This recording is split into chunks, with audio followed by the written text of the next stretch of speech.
Alright guys, BLM here, back with a new video. In this video, we're going to be going over my Survivor winner rankings for Survivor US. We're going to go through every winner up to this point, 38 seasons, 38 winning games. So let's get this out of the way. I rank my winners based on dominance. I've said this a billion times now. To me, dominance is the amount of control someone had throughout the game, and also the moves that they make to position themselves to get to the end, and also win at the end. Now these rankings are based solely on the winning games, not the actual players. Ranking the winners as players is a completely different list, so just because someone's at the bottom of the list, I don't think that they're necessarily the worst player on the list. So with that out of the way, we have 38 winners to go through here. It's going to be a long video, but let's get started. At the bottom of the list here, we have the winner of Survivor, Edge of Extinction, Chris Underwood. And I mean, what do you guys say? I mean, he's the most recent winner, and, well, he got voted out and came back.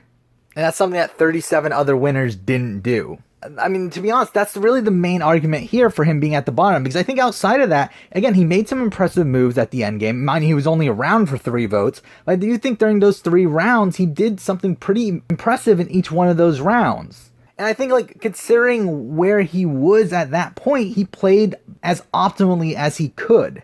But that being said, he got voted out. He's at the bottom. Now at 37, we have a winner that we can talk about a bit more than Chris Underwood, and that is Bob Crowley, the winner of Survivor Gabon. Now the reason he's so low on this list is basically because he's pretty clueless throughout this entire game. He has no clue what's going on around him. He's at the bottom of the Dakota Alliance for first, 2/3 of the game, and actually really gets replaced by Randy at a point, and then never actually realizes that he got replaced. And then from the final 7 on, he's pretty much in a position where he needs to win out till the very end. Now, Bob, at the final 4, was actually in a spot where he didn't need to win immunity. However, when Susie won immunity, that really does screw him over to a degree. The reason it doesn't screw him over is because he would have taken Maddie to the end and would have lost against Maddie. However, because Susie wins immunity, Sugar, being the lunatic she is, she finally decides to try to keep Bob around. That causes a tiebreaker fire challenge. He ends up winning it and gets to the end with Susie and Sugar, who he ends up winning against, which is pretty much his only win scenario in the entire game. So overall, he just voted incorrectly many times throughout the game. He was never in the majority alliance throughout the game.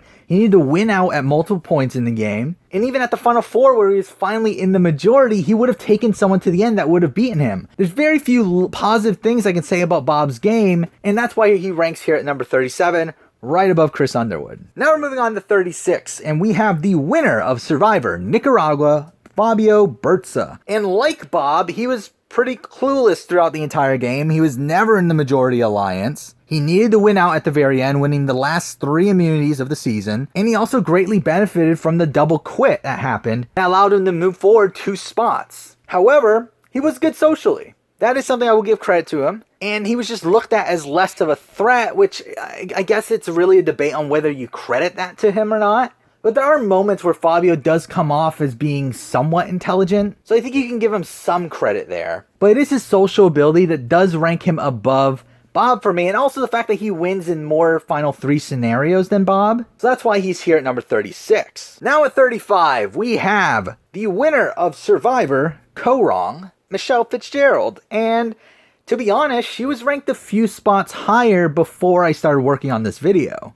However, when I reanalyzed all these people's games in preparation for the video, I kind of realized, like, why was she so high on my list? I had her like 3 or 4 spots higher, and I really don't get why. So Michele never went to travel before the merge, and she did start off in the majority at the very beginning of the merge. First being part of the majority alliance between the beauties and the bronze, and then later being part of the majority alliance of all the women plus Joe. However, a couple of votes later, she becomes on the outs after the Scott vote.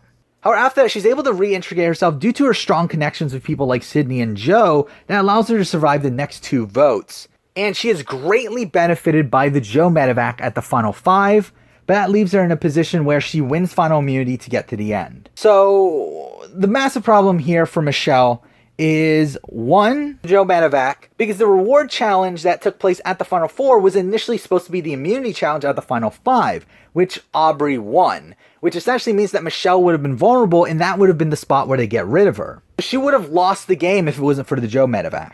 Another thing here is at the final 4, where she actively tries to get rid of Aubrey, and guess what? She can't. She just couldn't get Ty on her side, and because of that, Aubrey stays in the game. Mind you, she beats Aubrey, but she didn't intend to beat Aubrey. She came in the final tribal thinking she was losing the game. Another issue I have is that she was more than likely a possibility to be the first boot of the season. Something that wasn't shown in the show was that she actually wasn't part of that girls' alliance at the very beginning of the game. The initial alliance on that tribe was Anna, Julia, Caleb, and Ty, with Nick and Michele kind of on the outs, where Michele more than likely goes home at that first vote if they lose that tribal council. And the final thing is the fact that she just showed no agency throughout the entire game. However, I do think she's a bit more aware of her game than people like Bob and Fabio. And she does have social acumen in the fact that she was actually able to be part of the majority at points of the game, unlike Bob and Fabio. So that's why she ranks right here at 35. Now we're moving on to number 34, a winner that I actually moved up a couple spots while making this list,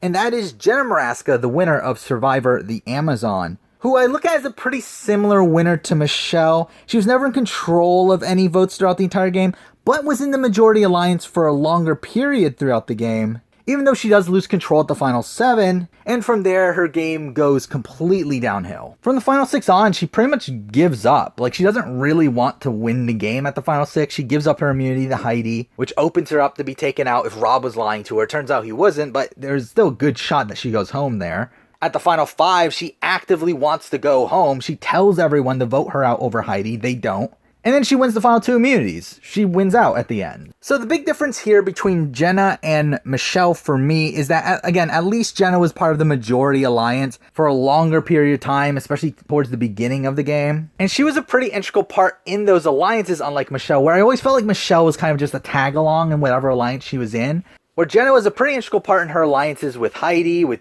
Dina, with Alex, even with Rob. So while I would say that Michele's endgame was more impressive than Jenna's, I do feel like Jenna's game overall was slightly stronger, so that's why Jenna's here at number 34. Now we're moving on to number 33, where we have one of the games of the only 2-time winner of Survivor up to this point. We have Sandra Diaz-Twine, and this is her winning game from Survivor, Heroes versus Villains. And I think some people might disagree with me on this, but I think this is a pretty terrible game. I mean, this is a game where almost everything that she tried to do throughout the entire game, she doesn't get executed. She fails time and time and time again, and because of her failures, she ends up in a final 3 with the people she was trying to get out, leading to her winning. And again, she ends up in the final 3, Russell and Parvati, and ends up winning because of her actively bad gameplay. She was in the majority for most of the pre-merge up until the Tyson vote, and I will give her credit for the coach boot. I think that's probably her most impressive move in the game. But her goal from the merge on is to get rid of Russell, and she's never able to do it. And because that Russell is in a position where he drags her to the end because he thinks that he can beat her, where obviously it turns out he's wrong. So again, that's something you have to at least give her credit for, is that she was able to come off as a complete non-threat when she probably wins in a number of final 3 situations. And that's one of the main reasons I put her above Michele and Jenna here, is because she does win in more scenarios. She obviously wins the one that she was in. She wins if Jerry is there. She wins if Danielle was there. She pretty much wins in every scenario that involves a 3 villains at the very end of the game, which was a very high likelihood considering they had control in the end game. However, someone like Colby or Rupert was able to sneak into the end. She ends up losing, but that wasn't very likely to happen. So because of that, I do rank Sandra's hero versus villain game higher than Jenna and Michele's, and that's why she's here at number 33. Now here we are at number 32, and this is a win that I think most people would rank lower than I personally rank this, even though this is still pretty low. And we have the winner of Survivor, Heroes versus Healers versus Hustlers, and we have Ben Driebergen here. And Ben obviously had a terrible endgame. He needed an idol at the final 5, final 6, final 7, and he also needed the surprise fire making challenge at the final 4 to win the game. That's a massive, massive downside to his game,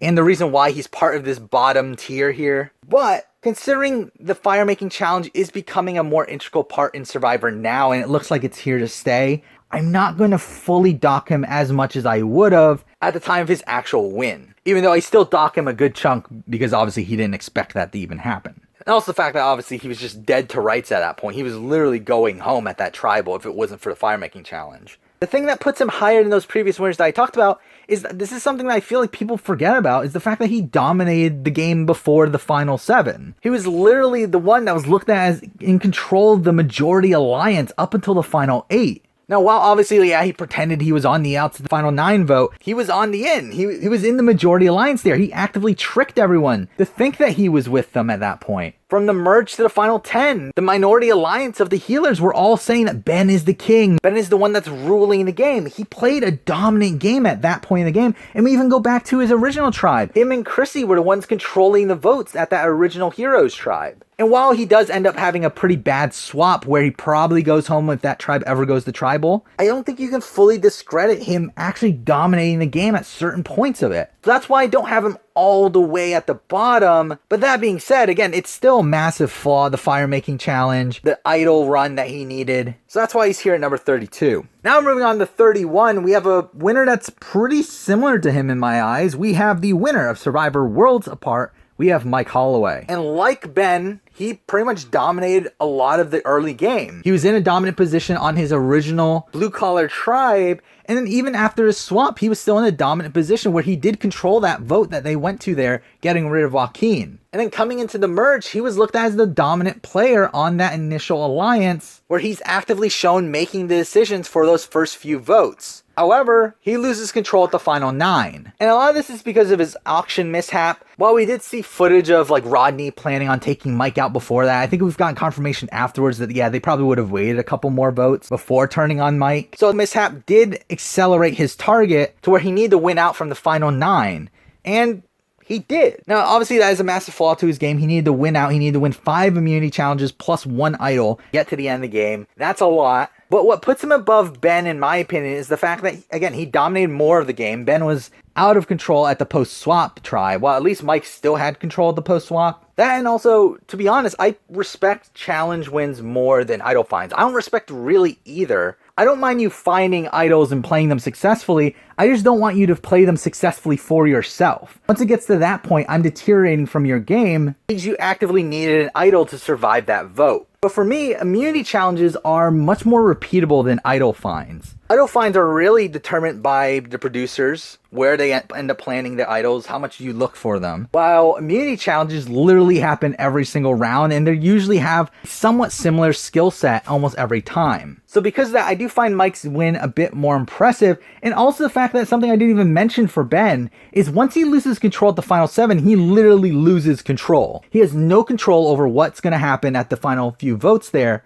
Or at the final 7, the only reason he gets his target out in Lauren Rimmer is because he's literally the only vote that counted. At the final 6, he does vote out Ashley Nolan, but he didn't orchestrate that plan. And at the final 5, he votes for Devin twice and still doesn't get him out there. While Mike, what I do find impressive about Mike's here, is that Mike actually voted correctly despite being on the outs every single time from the final 7 on. At the final 7, he has won the votes to get rid of Tyler. Mind you, it's because of his idol play, but he still gets rid of Tyler with a couple people joining him as well. At the final 6, him and Mama C are the two people that vote for Dan, which again is because of Carolyn's idol play, but whatever. But the more impressive one to me is at the final 5, where at the final 5, he is 100% in control of that vote. He was the swing vote there. Carolyn and Sierra were aside, Rodney and Will were aside. He was the swing vote there. He literally picks who goes home, and for someone of Mike's caliber to be the one dictating the vote there at final 5, despite everyone wanting him out, I do find that somewhat impressive. So because of that, I do find Mike as a better winner than Ben. Now we're moving on to number 30. We have the winner of Survivor All-Stars, and that is Amber Burkich. And to me, this is the start of a new sub-tier. The way I look at my winner rankings is essentially there are 3 massive tiers. There's a top, middle, bottom. But within those tiers, there's other tiers. And this is still the bottom tier, but this is the second sub-tier of that bottom tier. There are 2 of them. The one that below this are essentially people who made massive mistakes that I can't look away from. Now, this tier is more so for the under-the-radar sort of winner. The winner that didn't really control votes, but was probably in the majority for more of the game than the winners I just talked about. And Amber here is the first of these under-the-radar winners.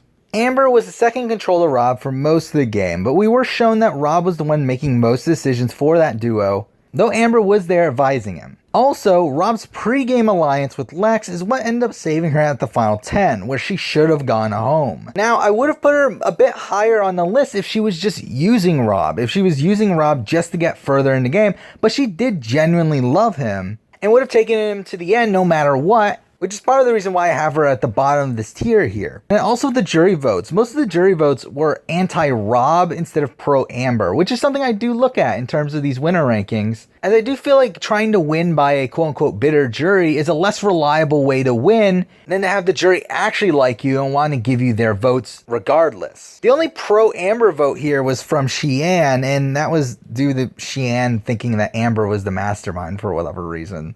But yeah, that's why Amber's here at number 30. At number 29, we have another winner that won by a quote-unquote bitter jury, and that is Natalie White from Survivor Samoa.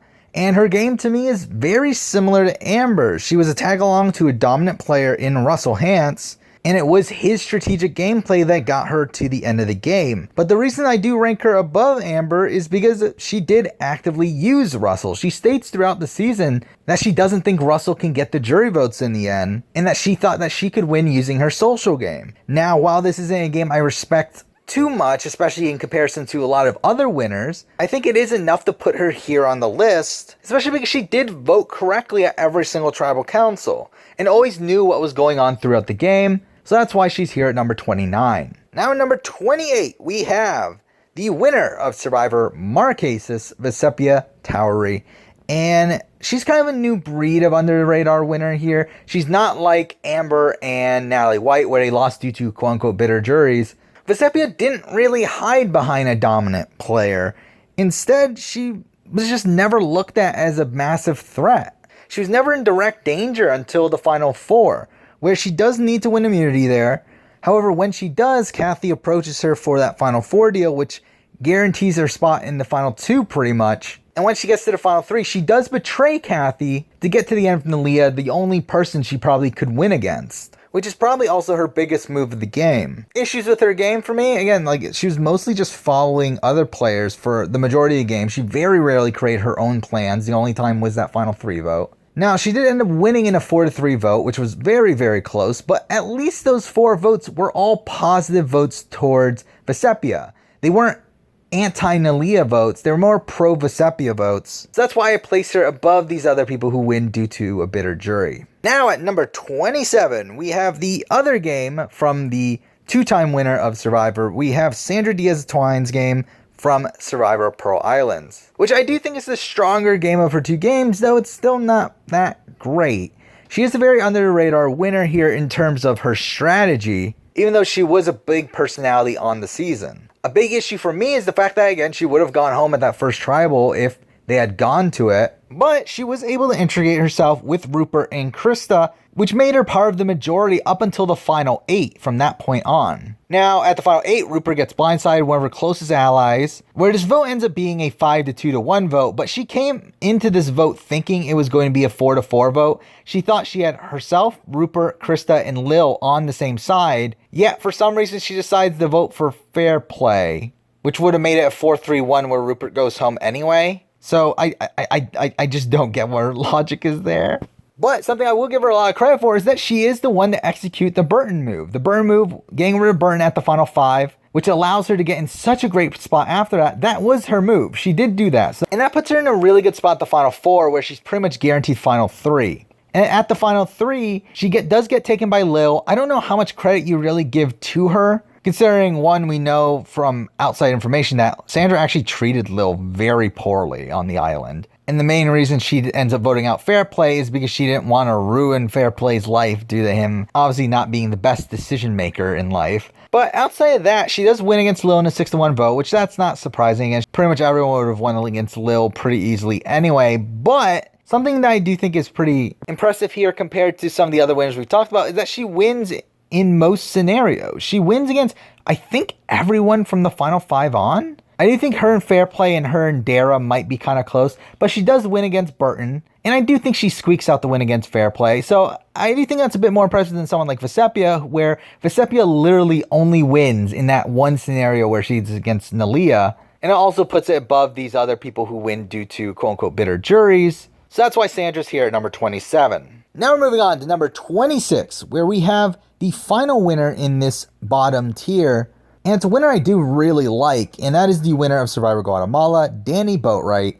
And I love Danni's game, I really do. And I think she might be one of the best players to ever play the game, but her game just wasn't super dominant. It could have been if she came into the merge with the numbers, because the thing is that she did control her post-swap tribe. She was the person there making all the decisions, and she had strong enough relationships with Bobby John, with Brandon, to pretty much do whatever she wanted. She comes in the merge with a 6-4 disadvantage, but something that she does do that's really good here is that she builds a relationship with Rafe, the person who is controlling the game, and she makes a final 2 with him to make him think that she will take him to the final 2. And that leads Rafe to making some pretty big mistakes throughout the game, as he essentially gets her to the final 3 after blindsiding so many of his allies and getting rid of a whole bunch of people he could have beaten at the end. This leaves the final 3 of Danni, Rafe, and Stephanie, where Danni does win final immunity, which she did need, which is a downside slightly,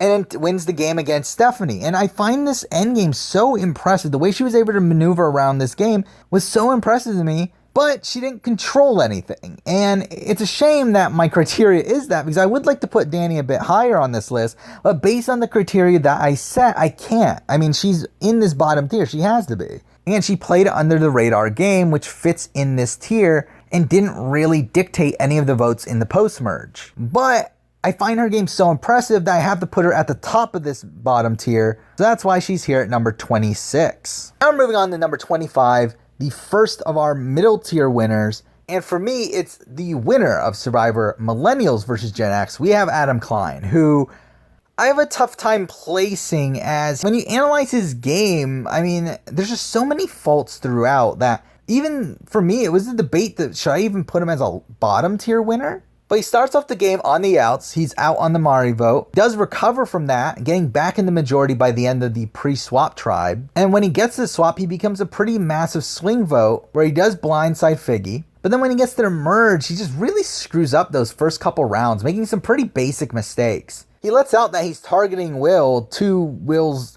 allies for some reason at the first vote. And the second vote, he gets involved with all the food stealing stuff with Taylor. But despite that, he was in the majority the entire time there, even though he does become the target of the minority due to those actions. He then sides with David and then ends up going to rocks at the final 10, despite having an idol in his pocket, which I do take points off for that. Again, he knew it was a possibility. I do think he should have played his idol there, but whatever. Now, while he does control the will vote, he is shown to be the main person behind the will vote at the final 8. From that point on, he just constantly tries to get rid of David and fails every single time. A lot of that due to him not being able to convince Hannah to flip. He fails at the final 7, where Hannah decides to get rid of Sunday. Then he fails at the final 5, where again, he can't convince Hannah to flip, and he also incorrectly plays his idol. So his game is very, very bumpy to me.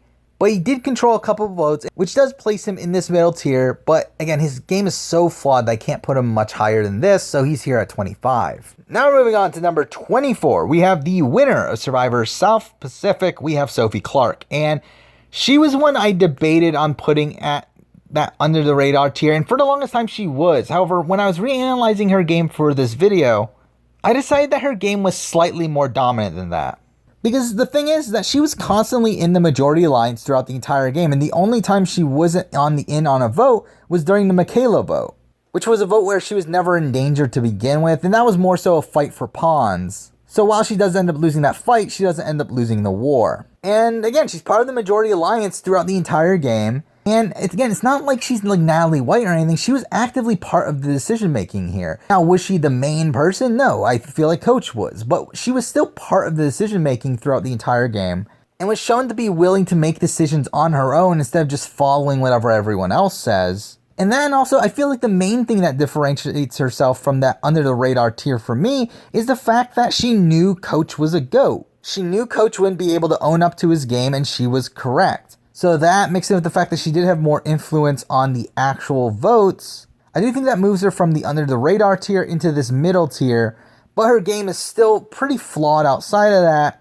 as I kind of look at her as a second command sort of game, more so than a person that was dragged along. Sophie is here at number 24. Now we're at number 23, we have the winner of Survivor Panama. We have Aras Baskauskas, who is someone that I think was positioned to play a dominant game, but rarely made any plans on his own, especially after the post-merge. During the pre-merge, he was able to create that majority alliance with Shane, Danielle, and Courtney, but obviously they couldn't stick together. He does end up on the outs of the Bob Dog vote, which, I mean, he did know what was going on, but he couldn't convince everyone else to vote the way he wanted them to. And at the merge, he becomes this leader figure for that tribe, mostly due to his physical ability, and is looked at as pretty much the only person on that tribe that could possibly beat Terry in a challenge. And I do think that puts him in a slightly better position because of that, as a lot of people on that tribe didn't want to get rid of him as they needed him to beat Terry. But he also does build a very strong relationship with Cirie, who Cirie during the season is the person who strategically dominates the game, and he essentially becomes her lieutenant, helping her execute her plans. But the main reason I have him above a couple of the other winners that we've talked about so far is because he does win in more scenarios. I think against anyone else on the Kasaya tribe, he wins in that final 2. The only person he loses against is Terry. So that's better than someone like Sophie, where I feel like that's probably one of the few situations where she wins, or someone like Adam, where I'm pretty sure he only wins in that one scenario, unless he's like against Brett. Maybe he wins against Brett as well. But he definitely loses against David and Jay. So I do think that's a point up for Aras, which is why he's here at number 23. Now we're moving on to number 22. We have the winner of Survivor Africa. We have Ethan Zahn, who is another one that's pretty tough to rank. He played behind Lex for most of the game, as Lex pretty much dominated the game from beginning to end.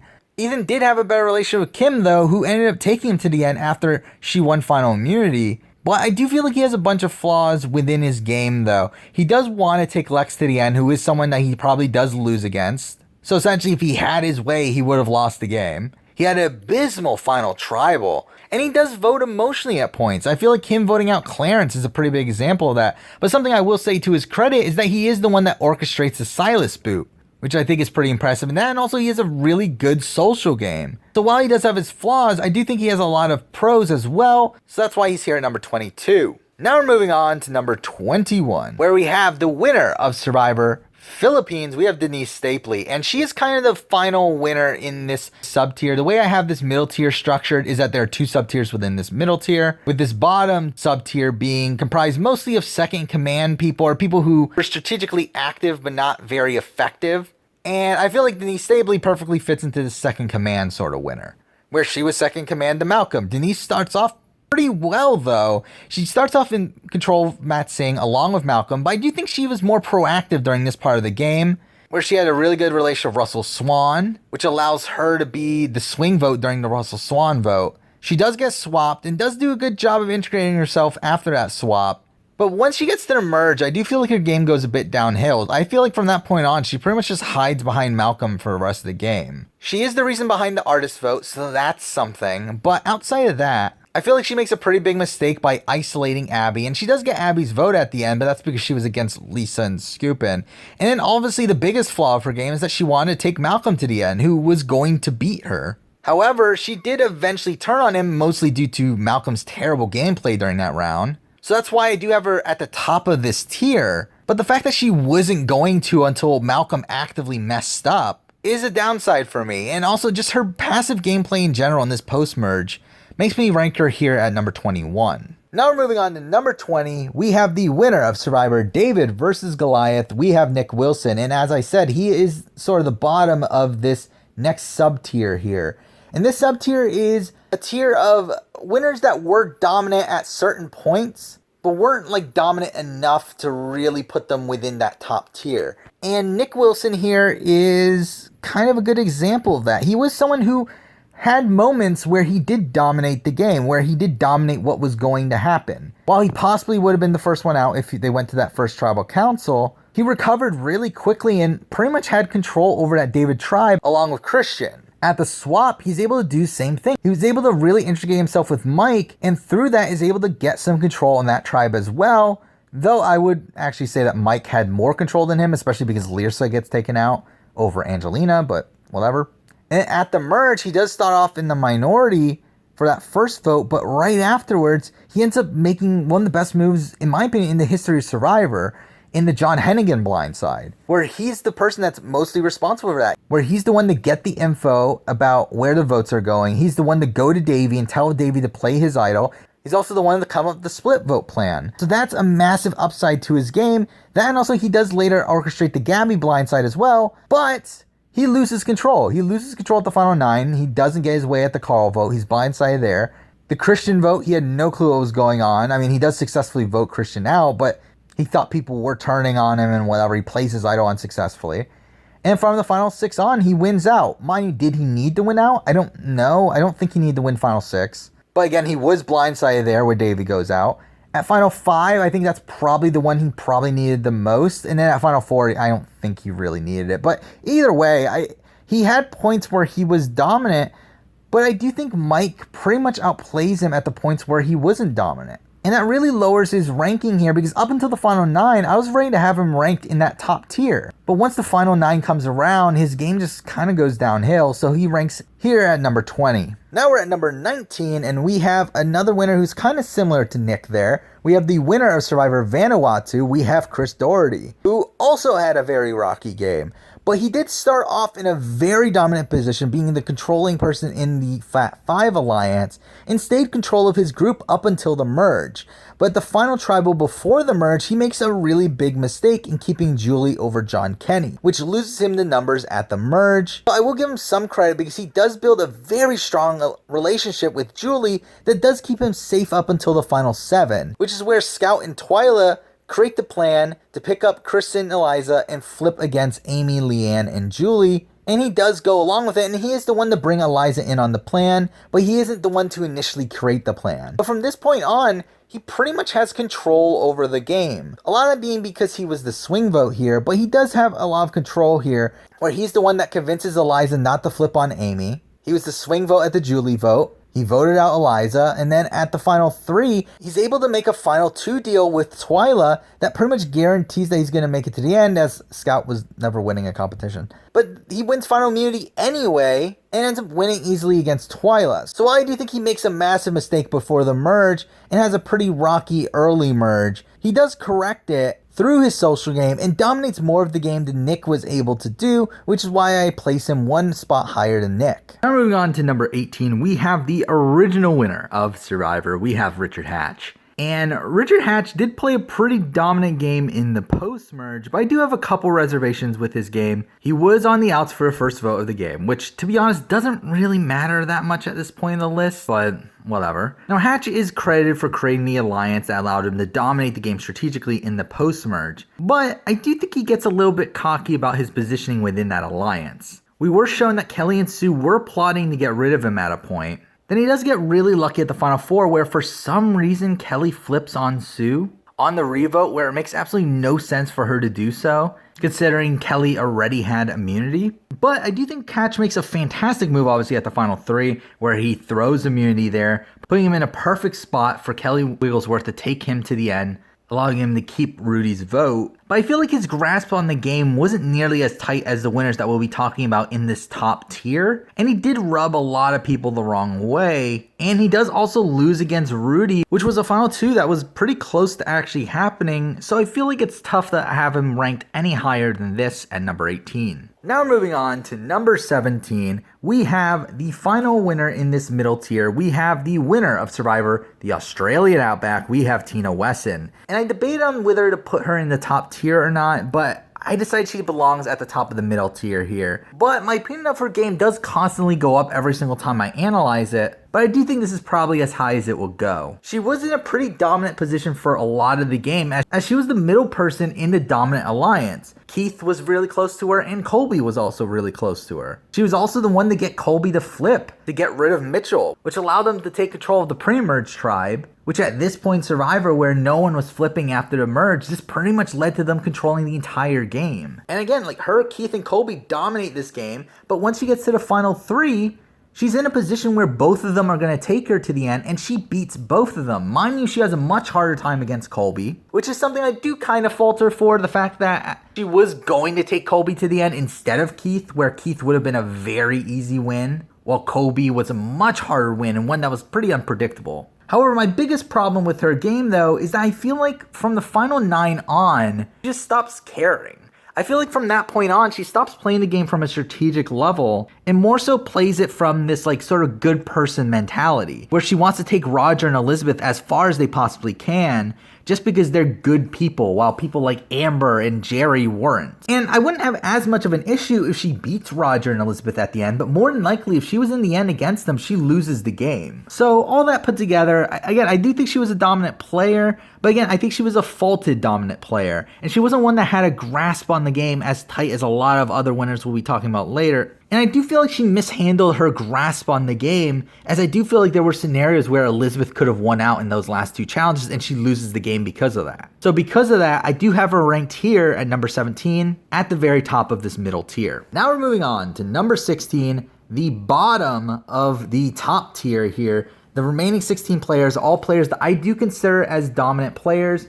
Now, where they rank here obviously ranges on the amount of mistakes that they made, and that's why I have 3 sub-tiers within this top tier, with this bottom tier being essentially players that made massive mistakes. So number 16 here goes to the winner of Survivor Micronesia. We have Parvati Shallow. And as I said, she was a dominant player throughout the game, but like her and the other winners in this tier, I think they have 1 or 2 very glaring mistakes. Now, the reason I have Parvati at the bottom of this tier is, 1, she was very likely the first boot if Fair Play does not quit the game. But the more blatant one is the final 3. The fact that there was a surprise final 2 was obviously something that was a surprise, something that she didn't plan on. Her, Suri, and Amanda at the end, it essentially becomes a crapshoot where each of them are getting 2 votes, and the swing vote is essentially Alexis Jones, who was someone who we did see in Ponderosa talk about how she would have voted for Suri, after the game talking about how she would have voted for Suri, but she was closer to Parvati throughout the game, so that one's kind of more of a mix-up, but I do think it probably sides towards Suri there, which makes this a massive flaw from Parvati to take Suri to this point in the game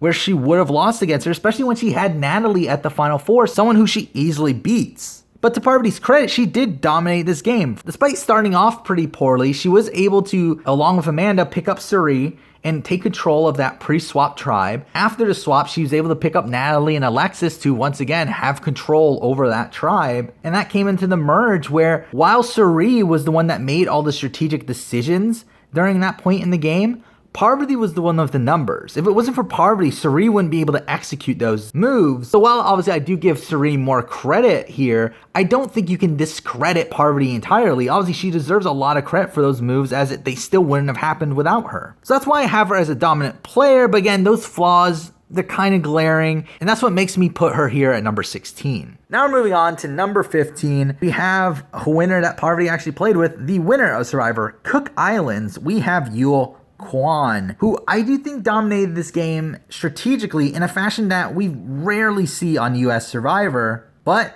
again, there's some problems. The biggest issue of that being the idol. And my problem with the idol isn't the way that most people think of it. Most people think of this idol being way overpowered, and also the fact that he used the idol to flip Penner, that's, oh my god, it was so powerful. It's like, I don't care about that. Again, I think flipping Penner, I think it would have probably worked without the idol, but with the idol it was even more incentive to do so. And even then, I think it's a masterful move to use the idol as leverage. The issue I have with the idol is the fact that it allowed him to get through the final 4. The idol should not have been able to been played at the final 4.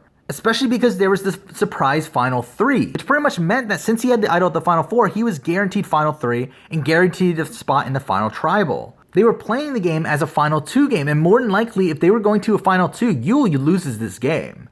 Ozzy was just such a competition beast during this season, he more than likely wins final immunity as well, and he more than likely votes out Yul, allowing Ozzy to win the game against Becky. But because of this final 3 twist, and Yul also having the idol, Ozzy never had the opportunity to get rid of Yul, pretty much screwing Ozzy out of the win in my opinion. Even though I would have had even more issues with Ozzy's game, but whatever. That, and also the fact that he was greatly benefited by the double tribal that happened right before the merge, which has been speculated to have been quote-unquote rigged by production, as they put it into the game at the last second to make sure that the white people didn't dominate the game, as obviously it would have been very bad optics. However, that doesn't discredit Yul's masterful gameplay before that. Again, he played the strategic game in such a dominating fashion that we rarely ever see. He dominated both of his pre-merge tribes. He convinced Penner to flip at the final 9, and then won the game by making that deal with Adam that secured his jury vote.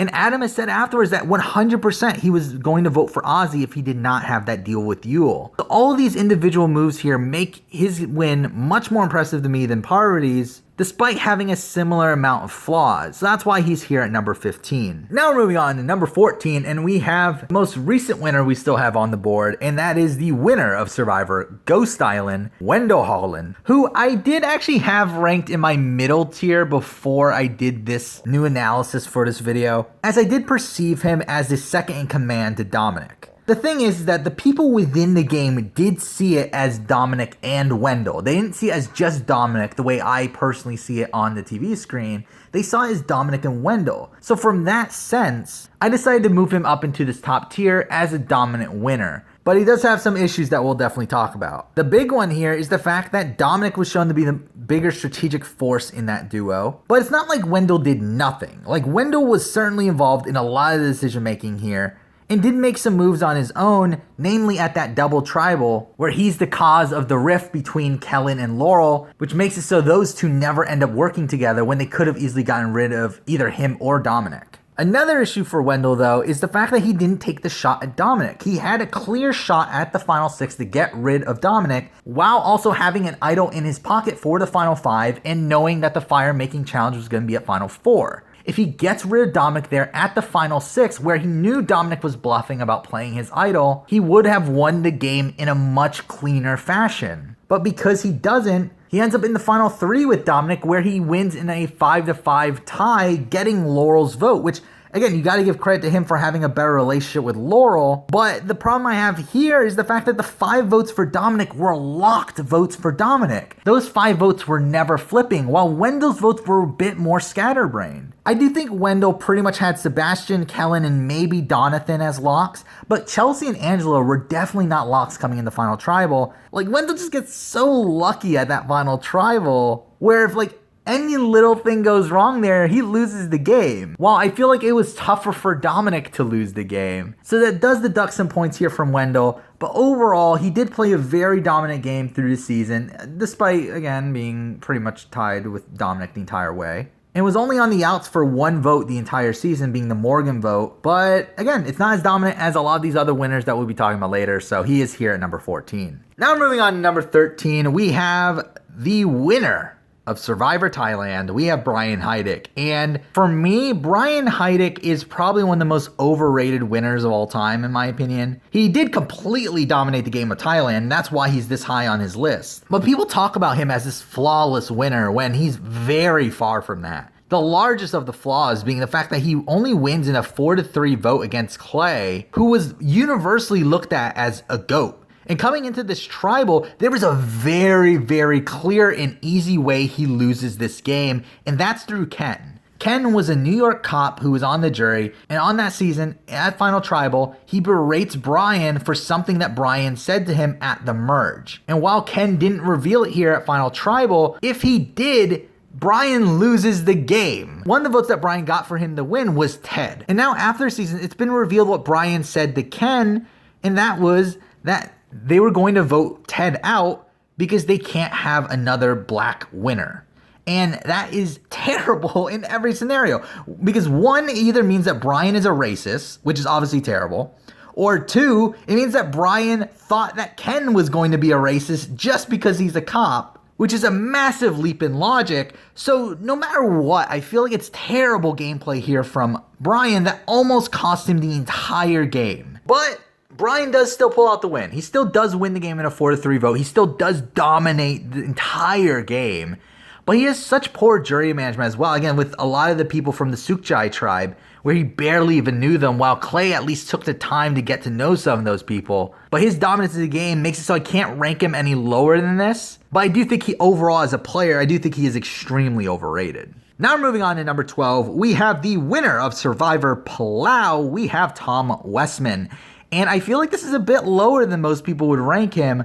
But again, I have my rationale. He did completely dominate the game from a physical standpoint, from a strategic standpoint, from a social standpoint, up until the final 5. And I think that's where most people forget is the fact that he does lose control during those last 2 rounds. He probably needs that final 5 immunity. He definitely needs those final 4 and final 3 immunities. He pretty much wins out at the end. And he does get outplayed by Ian if it weren't for the fact that he won immunity. Ian had the numbers and was ready to take Tom out there, where Ian would have been able to win out from that point, more than likely winning the game. But because Tom ends up winning out instead, Ian ends up in a bad spot. And I will give Tom credit for his manipulation of Ian at the final 3, as it's really is masterful there. But he was already in a bad spot by that point. Again, he already made the mistake. He already played a pretty mediocre endgame at that point, and was at a position where both Katie and Ian were going to vote him out at 3.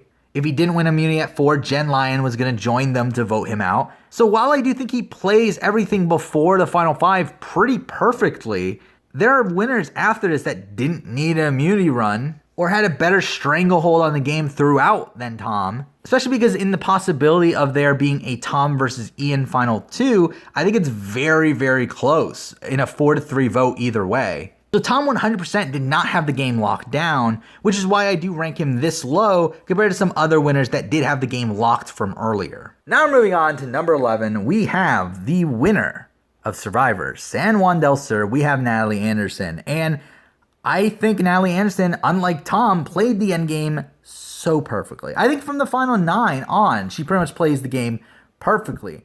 But a major downside for her is that she was blindsided at the Jeremy boot, which obviously isn't good. And before that, she was playing a second in command game and was willing to play a second in command game if Jeremy was able to stay in the game. She stated herself that she wasn't probably willing to cut Jeremy if she made it to the end with him, while Jeremy has said the opposite. So I do think that's a major downside on her game, but that's not what happened. What ended up happening is that Jeremy did go out, and from that point on, she played a very dominant game. Even before that, we have her move with Baylor, where she goes to exile with Baylor to build her relationship with Baylor and also build her relationship with Missy.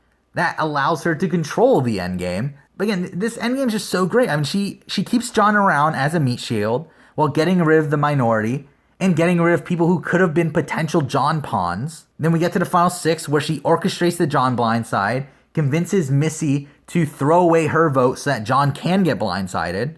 And it follows that up with probably one of the best moves in the history of the game, where she plays her idol on Jacqueline at the final 5, getting rid of Baylor, which is such a perfect move because it does 2 things. It guarantees her spot in the final 3, as she knows for sure that they're not going to take Keith to the end. And also, it makes an enormous move for the jury and really makes the jury fall in love with her, especially because they hated Baylor. So for me, she plays half of a perfect game, with the other half being kind of just an average game. So if we put those 2 things together, we get here at number 11. We're at the final 10 winners of Survivor, and at number 10 here, we have the winner of Survivor Game Changers. We have Sarah Lacina. And this is the top of my bottom sub-tier of my top tier. I know that's kind of confusing. And Sarah's someone that I did rank lower before my recent analysis of the game. I did move her a bit up recently.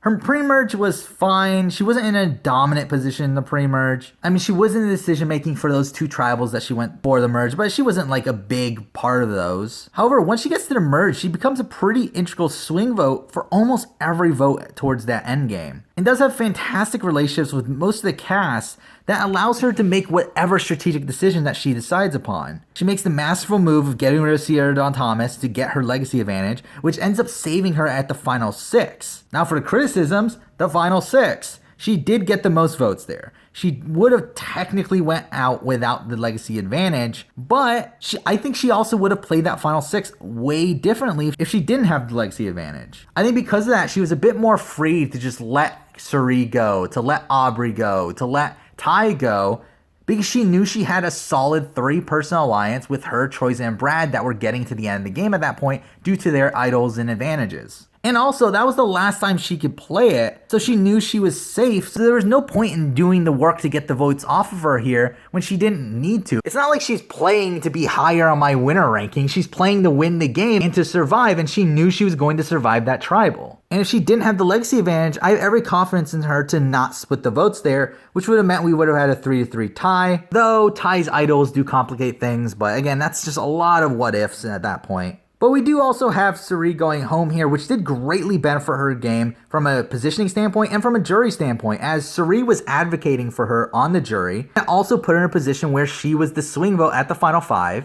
while also having that extremely dominant alliance of her, Brad, and Troyzan that could have run the table where she more than likely wins at the end. And the great thing about her deal with Troyzan and Brad was the fact that she held collateral from them, with Brad's collateral being his wedding ring. So again, it was very unlikely that they were ever going to flip on her. Now, where I do take minor issues with her game as well here is that the jury didn't love her. We will talk about winners later that the juries did love despite them playing really hard. The jury here didn't really care for Sarah, but really respected her gameplay at the end of the day, more so than Brad and Troyzan, which gave her the win, but I would still state that as a flaw. However, I do think her game outside of that and also the final 6 vote was pretty great, so that's why she's placed here at number 10. Now we're moving on to number 9. We have the winner of Survivor, Blood versus Water. We have Tyson Apostle, and we are now in the middle sub-tier of the top tier. This is where the winners here were extremely dominant through their seasons, though there's a couple minor issues that keep them outside of the top tier, and also kept them from having a 100% grasp on the entire game. And I love Tyson. I think he played a great game here overall, but there's a couple major reservations here for me. The biggest of which being the final 6 rock draw tribal. Now, I think most people have issues with this in the sense that Hayden was able to convince Sierra to flip. I don't personally have a problem with that from Tyson's perspective, as I do feel like that was more of Jervis's work. The problem I do have with Tyson here is the fact that he doesn't play his idol. He literally has an idol. He has a guaranteed spot at the next tribal if he wants to play it, but for some reason he doesn't play it. I mean, let's go through this. If he plays the idol here, he is safe. Jervis has immunity. Monica and Hayden have the votes cast against them. That means that the only 2 people that can be rocked out of the game are Sierra and Katie, both of them being on the same side, being the opposite side of Tyson. Meaning that more than likely they won't go to rocks, because why would Sierra go to rocks when the only other person she can rock out is Katie? Meaning that Hayden would have gone home and he would have had a much smoother ride to the end game. But instead, he doesn't play his idol and had a 1 in 3 shot of going home at that tribal, which is a massive flaw to me. Another problem I have with him is the fact that he literally loses every single final tribal combination outside of the one that he was actually in. If he was against Tina, Tina more than likely wins. If he's against Sierra, Sierra more than likely wins. If he's against Hayden, Hayden more than likely wins. He loses every scenario outside the one he had with him, Monica, and Jervis. Mind you, he worked his ass off to get in that final 3, but it's still a flaw nonetheless, as a random immunity win could have happened and he would have just straight up lost the game there. But for his positives, again, he pretty much dominated most of the game. He was in the majority at the very beginning of the game. I wouldn't say he dominated it. He was kind of just there. He was in the majority. He was in a good position, but he didn't really make the decisions there. Once we got to the post swap, that's where we see him actually start to make some decisions. He's the one to get together Sierra, Caleb, and Hayden to blindside Aras, which does eventually happen at the merge, and from that point, he dominates the game. The only points where he had any trouble were, again, the final 6, but also the final 7, but I think he plays the final 7 so masterfully. The newbies were ready to blindside Tyson. However, one, he had an idol that he was going to play anyway, so it didn't really matter. But he was also able to get Sierra on his side, and then after that, get Hayden's group to vote for Sierra, making it so he was never in danger to begin with. So again, here there's a lot of positives for Tyson, but those couple flaws do leave him at the bottom of this middle sub-tier here. Now moving on to number 8, we have the winner of Survivor China. We have Todd Herzog, who is a winner that I personally love and one that I feel like dominated the game from beginning to end. He's someone who had control of his original tribe, along with Amanda, by recruiting Aaron to be their figurehead. And after Aaron was gone, him and Amanda were pretty much just able to run the table without having much difficulty. However, out of the 2, Todd was the one shown to be more outwardly strategic, as he was the one to lead the vote against Leslie. He found and gave the idol to James. He was the one to blindside Jean Robert. He was the first person to mention blindsiding James. And he was able to dominate this game without ever having to win immunity.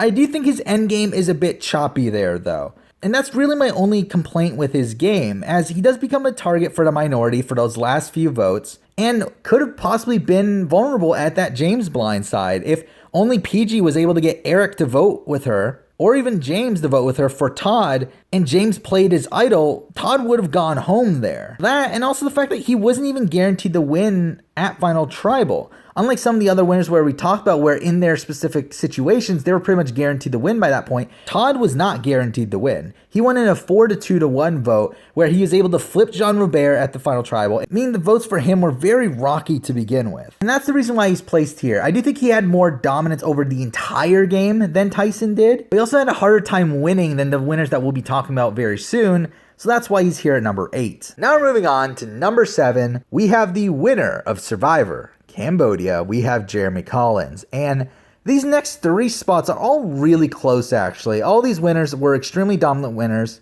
but they didn't have complete control the entire game, but they had a very easy time winning the game once they got to the end. And that's exactly the case here for Jeremy. He does have a couple downsides, though. In terms of the jury votes, he does win against everyone in the game, except possibly Kelly Wentworth. And Kelly Wentworth did come in 4th and was very close to making it to the end of the game. So I do knock that against him, though it's not a major knock, because he does possibly still beat Kelly. But it is a knock nonetheless.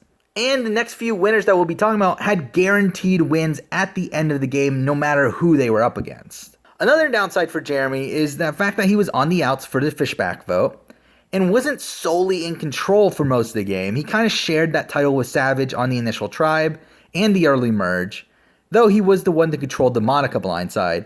He also was in control of the Sierra blindside, he was in on the Wigglesworth blindside, and was part of the majority for the entire endgame. Though again, I do knock points off of him for that no votes tribal, where he kind of needed an idol. Not really, that's not something I really knock points off of because it was a tied vote, but something I do knock points off of is the Kimmy stuff. The fact that he believes Kimmy when, again, Kimmy was blatantly lying there. And also the fact that he comes off as very cocky at that tribal, which isn't a great look to the jury, though he does obviously still win in a unanimous vote, so I guess that doesn't really matter. But again, he does have more flaws than the next couple winners, so that's why he's ranked here at number 7. Now we're moving on to number 6, and we have the winner of Survivor Caramoan. We have John Cochran, and I know people have him ranked so much lower than this, but I don't feel like I can put him lower than this when you look at his winning game. There are pretty much no flaws to associate with Cochran's game. He played the game he was given extremely well. Now, a lot of people do detract from the fact that he had a lot of friends on the cast, which again, I guess so. But again, that has nothing to do with his winning game, in my opinion. That more so affects him in my player rankings. But from a winning game perspective, he played this near perfectly. He was a major figure in the majority alliance from the very beginning, being the swing vote at the Francesca vote, and stayed in that position up until the Philip blindside, where he, along with Andrea, start to become the leaders of that alliance until Cochran blindsides her, and then he's able to convince Don to blindside Brenda, leaving him in a perfect position for the endgame, where he's pretty much guaranteed to make it to the end, and he also beats everyone. I think out of this entire season, the only person he possibly loses against is Malcolm. And again, that's so far back, it doesn't even matter. Cochran played this game the best that he possibly could, and the only reason I don't have him higher than this is that I don't feel like he was really in the driver's seat until the final 7, as he was always kind of the player in the background before that, though he did still have the control. But because he wasn't outwardly in control, I do have him here at number 6. Now moving on to number 5, we have the winner of Survivor Tocantins. We have JT Thomas, and he did dominate this game and played one of the most impressive games I've ever seen, but it's not without its faults. Like Cochran, and probably more so than Cochran, I don't feel like JT dominated the pre-merge. While he was never on the outs, he was never shown being the strategic force behind any of those votes. But once we get to the merge, his game really kicks into gear. At the final 9, his tribe is down 6-3. And through the relationship he's able to build with Coach, and through Coach, Debbie, and Tyson, him and Steven were able to become the fulcrum players of the game,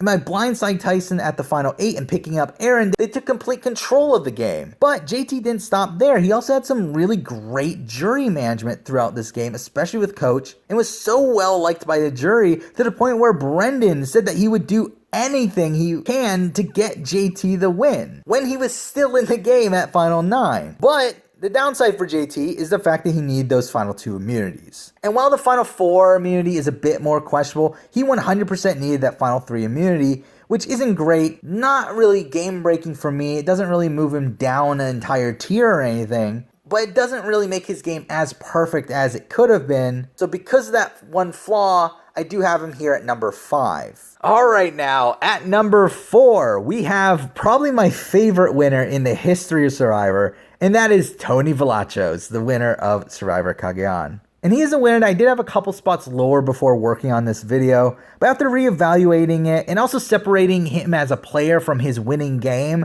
I do think his winning game is worthy enough of being here at number 4, despite it not being a repeatable win. Tony completely dominated this season, pretty much from beginning to end. He wasn't in that initial alliance on the Braun tribe, but he was able to break up that alliance by episode 2 by pulling Sarah to his side.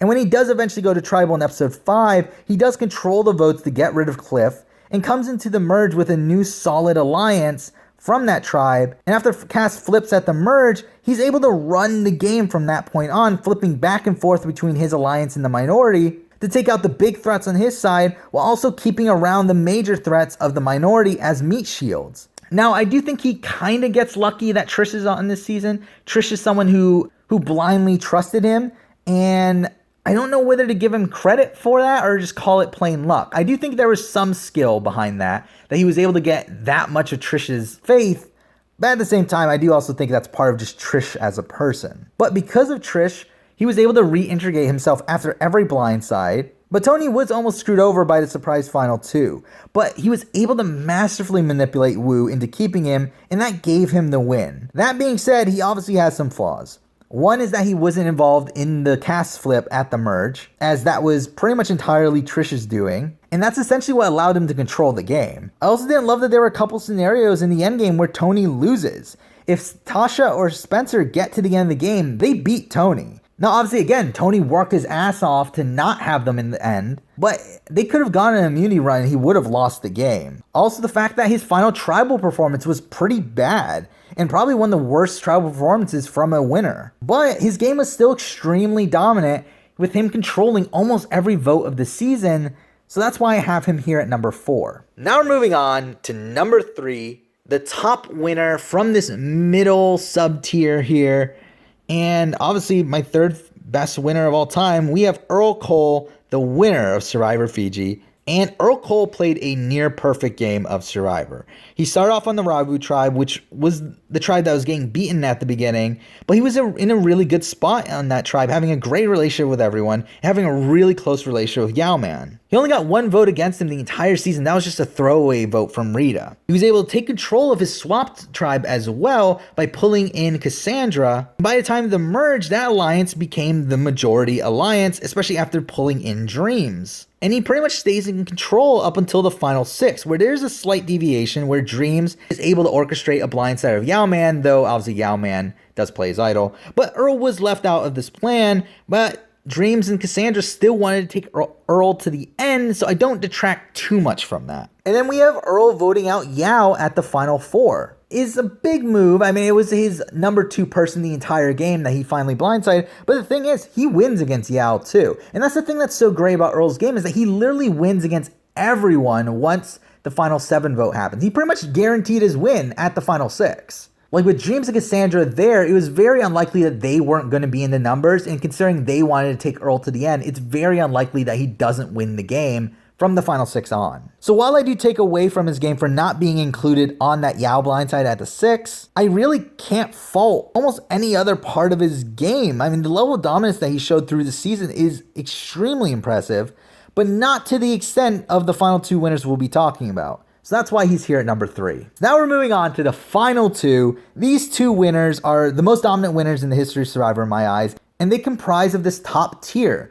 This tier of winners that had complete control of the entire season, though there is a major difference between the 2, which we will talk about later, and that's the reason why my number 2 winner of all time is Boston Rob Mariano of Survivor Redemption Island, who I think I can say, in terms of just strict dominance, he probably played the most dominant strategic game in the history of Survivor, having such a stranglehold on the game and his allies the entire season, in a way that I've never seen before. He takes control right from the beginning and takes out all of his big threats. He takes out Francesca, he takes out Christina, he takes out Matt Elrod, who was getting close to Andrea, and is able to pull Andrea back in right afterwards. At the merge, he has the masterstroke of voting Matt Elrod out once again, sending him back to redemption, guaranteeing him the numbers, and guaranteeing that the Zapateras flush their idol.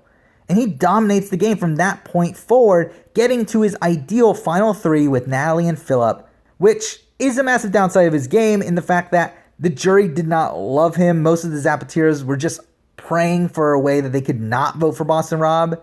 But with this final 3 combination, there was just no excuse for it. This is the only final 3 combination that he ends up winning. And again, he did work his ass off to get this final 3 combination, but it's still a downside of his game that the jury did not respect him enough to vote for him over some of these other players. But again, he completely dominated this game from beginning to end, but the jury did look at him more negatively than the winner I rank at number 1, so that's why he's here at number 2. So now it's time for my number 1 winner of all time, the best winner in Survivor history for me, even across all the international seasons I've watched as well. It's Kim Spradlin. And to be honest, it's not even close. Why do you think Rob was more dominant strategically throughout the entire season and was behind literally every single move that alliance made from beginning to end? Kim played nearly as dominant of a game, but also had the jury adore her. She is part of the majority on the initial tribe, where I would assume she was part of the decision making. We didn't really see that. I mean, Sabrina was more of a big character at the beginning of the game than Kim was, so we didn't really get much of Kim at the beginning there. But once we get to the swap, we start seeing Kim dominate the game. She builds the relationship with Troyzan and Jay. That becomes a major factor at the merge. She finds an idol along with Chelsea, who is her very close number 2. And once she gets to the merge, she has 2 perfect options there. She can go with her swap tribe or she can go with her initial tribe. And she decides to stick with the original female tribe and is able to manipulate the men to take themselves out for those first couple votes until she has the numbers with the female alliance, where she pretty much dominates the game from that point on. And what's even more impressive to me is that she wins the game at the final 7. Once she gets to the final 7, every single player left in the game outside of Tarzan plans on taking her to the end. And again, Tarzan had no influence on the game anyway, but she wins against everyone in the game, even her against Troyzan. I think she probably pulls out the win, just barely, but I do think she pulls out the win. Literally all roads lead to a Kim vote at that final 7. There's no other probable situation that can happen. There's no situation where she doesn't end up in the final 3. And again, unlike Rob, the jury adored her. Everyone outside of Leaf and Troyzan adored Kim, with Troyzan being, again, quote unquote bitter, while the Leaf one, she just legitimately didn't have a relationship with Leaf. But she still played this endgame so perfectly and really had no opportunities to lose the game, so that's why she's my number 1 winner of all time. So that's the video. It's a long one. It's a very long one, but we got through it. I do plan on doing a season ranking as well. We'll do that in the future. I have also considered doing a runner-up ranking as well. That would be a pretty similar video to this, where I rank the runner-ups based on their dominance of the game. But again, that'll be down the road. I also think I'll do similar videos to this for Big Brother as well. But yeah, that's the video. That's all 38 winning games of Survivor US. Thank you for watching.